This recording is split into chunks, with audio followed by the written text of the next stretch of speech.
getting good reports. Obviously, the aim of all of this is to ensure you get a report which accurately represents your case. Whilst it may seem that way, professionals aren't there to take sides. They are there to review the evidence and make decisions based upon best practice guidelines. This will differ for each professional as we've looked at it. So let's look at what is a good report. Well, the first one is, let's look at opinion. That comes up quite a lot. So it's important to know that reports will contain some opinion, but this should be presented as such, and an explanation with reference to relevant research should accompany it. So, for example, I am of the opinion that parent A shows all the signs of controlling behaviours as outlined in the Serious Crime Act 2015, which, according to research by blah, blah, blah, will impact the children in the following ways, blah, blah, blah.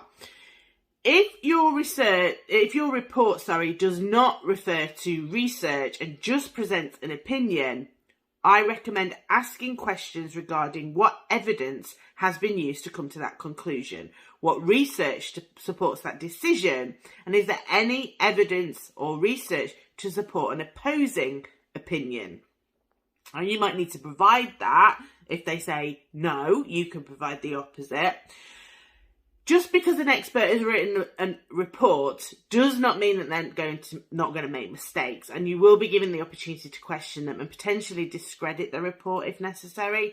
Therefore, a good report will contain conclusions based on facts, or where opinions are used, they must evidence how they have come to that opinion and if it has been tested.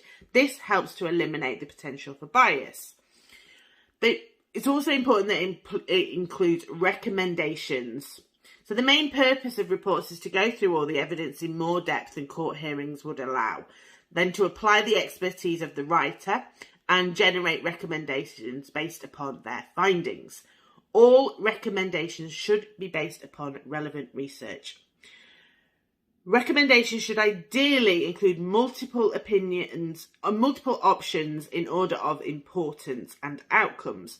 For example, a psychologist might recommend family therapy, but they should also include guidance on the goal of therapy and what happens if it isn't successful or engaged in.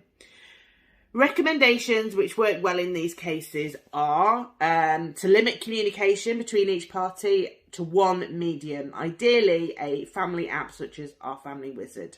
There are other versions available. Consequences for breaches of orders, which are reinforced.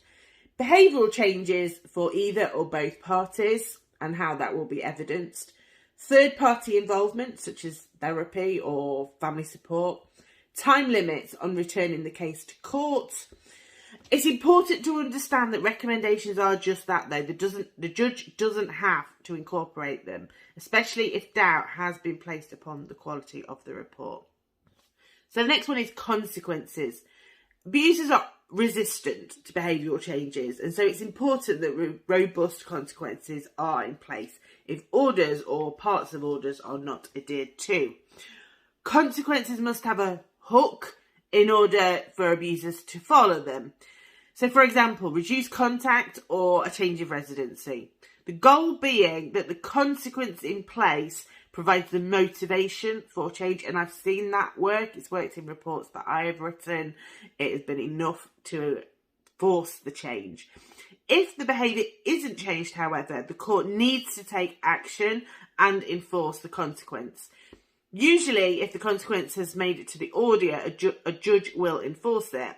That is why the work you do in this programme is so important, to get the order and reports to the point that they do include these relevant points.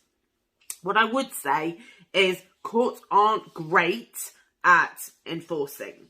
That doesn't mean that they don't or they won't. What we need to be doing is putting the emphasis on them for the consequences of not enforcing it. And that is what this programme is all about. Presenting your evidence so that it's very neglectful, and it's obviously neglectful if they do not enforce the order.